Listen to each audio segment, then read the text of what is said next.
क्या उनको पहले नंगा किया जाए, उनके कपड़े उतार दिए जाएं, फिर उसको किसान बनाया जाएगा? दिक्कत वही है कि वो चाहते हैं कि किसान हाथ करके मांगे, मंगते की तरह मांगे। तो फिर दया करके शहर के लोग कहेंगे जा ये तेरे को चमन्नी दे दी, तेरे को अठन्नी दे दी। दिल्ली के हर मिडिल क्लास घर में इससे ज्यादा होता है। किसान को विलेन नहीं बना सकते।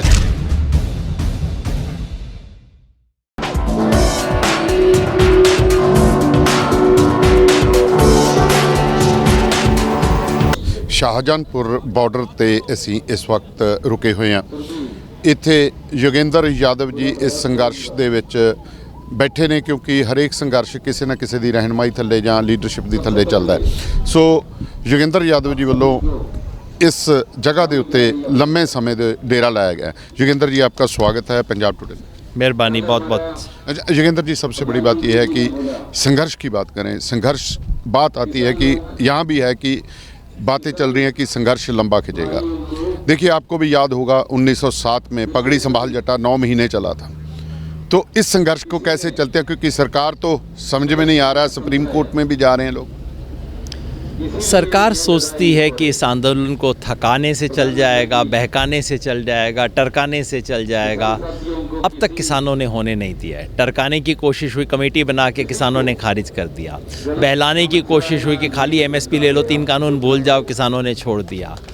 अब सरकार थकाने के चक्कर में है और सरकार बांटने के चक्कर में है। किसान थक नहीं रहा। ये आंदोलन है, जैसे जैसे टाइम बीत रहा है ये आंदोलन और पुख्ता और मजबूत और इसका रंग निखर रहा है। यहाँ तो आप देख ही रहे हैं, हमारे लिए इस मोर्चे पे 5वां दिन है और 5 दिन में हर दिन हम पहले से बड़े होते जा रहे हैं। गुजरात तक के किसान आ रहे हैं। तो मोदी जी को फैसला करना है, जितना जल्दी निपटाएंगे सस्ता सौदा होगा, जितना लंबा खींचेंगे महंगा सौदा होगा। वो तय कर लें, उन्हें सस्ता सौदा चाहिए कि महंगा सौदा चाहिए। सबसे बड़ी बात यह है कि किसान का एक जो मीडिया है पोर्ट्रेट कर रहा है कि बड़े अमीर लोग हैं। क्वेश्चन किया जा रहा है शायद वो किसान है भी या नहीं। क्या उनको पहले नंगा किया जाए, उनके कपड़े उतार दिए जाएं, फिर उसको किसान बनाया जाएगा?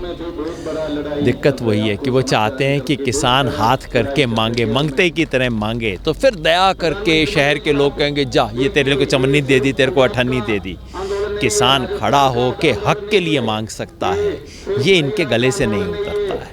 और आज का किसान 25-30 साल पहले जो किसान था तब से हालात बदल चुके हैं। किसान खड़े होके लड़ रहा है और जिन्हें लगता है कि पता नहीं इतना अमीर हो गया। अरे दिल्ली के हर मिडिल क्लास घर में इससे ज़्यादा होता है जो अमीर किसान के घर में होता है। तो इस तरह के प्रचार से कोई फ़र्क नहीं पड़ा है। जितना ये किसान के खिलाफ दुष्प्रचार करते हैं उतना ही लोगों के अंदर हमदर्दी बढ़ती है, उतना ही आंदोलन और मजबूत होता है। देखने में आया कि किस तरह एक लेडी आई, वो जा रही थी इधर से, वो भी बोलें तो ये समझ सकते हैं कि जो शहरी लोग हैं वो समझने लगे हैं किसान की मुश्किल। देखिए, हिंदुस्तान में और किसी को आप विलेन बता सकते हैं, किसान को विलेन नहीं बना सकते। क्योंकि जो शहर में भी है, जो पुणे में चार्टेड अकाउंटेंट है, उसको भी याद है कि मेरे दादाजी आड़त की दुकान करते थे। जो बेंगलोर का आईटी इंजीनियर है, उसको भी पता है कि पिताजी ने उसको खेती करके इंजीनियरिंग करने भेजा था। इसलिए किसान को हिंदुस्तान में जो विलेन बनाने की कोशिश करेगा, जनता उसी को विलेन बना देगी। सुप्रीम कोर्ट का रोल को किस तरह देखते हैं? किसान कहते थे कि हम सुप्रीम कोर्ट नहीं जाएंगे, तो कुछ लोग गए, हेयरिंग हुई। उन लोगों के बारे में क्या कहना है कि पता चल रहा है कि जो यूनियंस का नाम नहीं सुना था, जिन बंदों का नाम नहीं सुना था, वो सरकार से मुलाकातें कर रहे हैं, सुप्रीम कोर्ट जा रहे हैं। 2 अलग मामले हैं। एक तो सरकार नए नए किसान संगठन पैदा कर रही है। मैं तो कहता हूँ सरकार दिल्ली में ढूंढ रही है कि कोई किसान मिल जाए। सरकार कहती है बस तू एग्रीकल्चर मिनिस्टर से मिल ले, तेरा लेटर हेड हम बनवा देंगे, तेरा झंडा बनवा देंगे, तेरा विजिटिंग कार्ड बनवा देंगे, तू आके मिल ले। ये तो मजाक है, ख़त्म हो गया। 2 दिन कर के इन्हें पता लगा जिन 400 से ज़्यादा संगठनों ने इसकी कॉल दी थी उनमें से एक भी अभी तक नहीं टूटा है सरकार के तोड़ने से। रही बात सुप्रीम कोर्ट की, सुप्रीम कोर्ट का बहुत लिमिटेड रोल है इसके अंदर। रोल ये है कि वो ये तय करें कि ये 3 कानून कॉन्स्टिट्यूशनल हैं कि नहीं। ये सुप्रीम कोर्ट का काम है। सुप्रीम कोर्ट अगर इसको लेता है, जल्दी में इसको सुलटाता है तो बहुत अच्छा होगा। दुर्भाग्य से अब तक सुप्रीम कोर्ट ने इस मामले को छुआ भी नहीं है। सुप्रीम कोर्ट दो दूसरी चीज़ों में इंटरेस्टेड है जिसमें इसका काम नहीं है।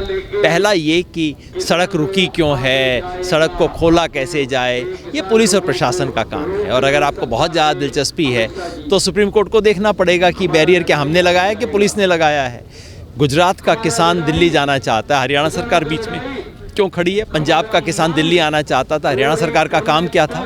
सुप्रीम कोर्ट को इन सब चीज़ों में पढ़ना पड़ेगा, तो अच्छा है सुप्रीम कोर्ट इससे बाहर रहे। और दूसरा सवाल ये है, क्या ये 3 कानून किसान के हक में है कि नहीं है?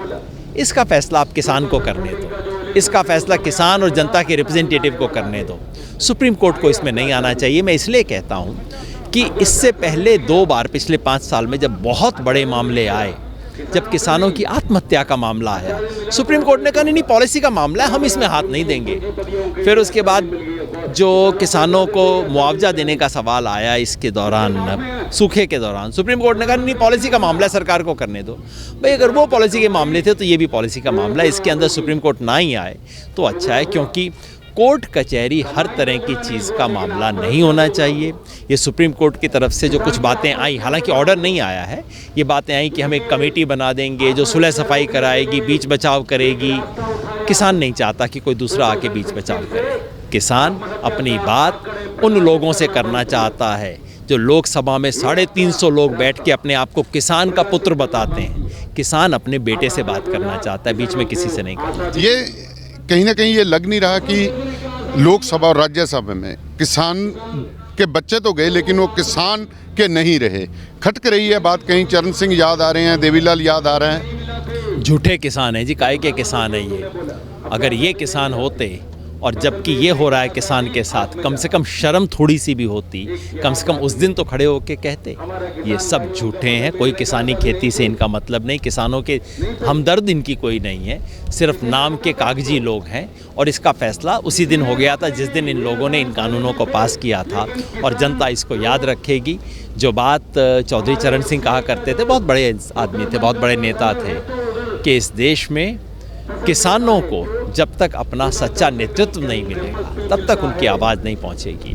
और चौधरी छोटू राम बहुत साल पहले थे, आज़ादी से पहले नेता होते थे, वो कहते थे किसान तू अपने दोस्त और दुश्मन की पहचान करना सीख ले। बस वही बात आज भी रेलेवेंट है। दोस्त और दुश्मन की पहचान इस आंदोलन में हो रही है। जो इस आंदोलन के साथ है वो दोस्त है, जो इस मौके पे साथ नहीं है वो दुश्मन है। ये थे योगेंद्र यादव जी, इनकी बात सुनी कि किसान और सरकार की बात होनी चाहिए, सुप्रीम कोर्ट को इसमें दखल नहीं देना चाहिए। और भी कुछ बड़े नेताओं के साथ, बुद्धिजीवियों के साथ बातचीत होती रहेगी।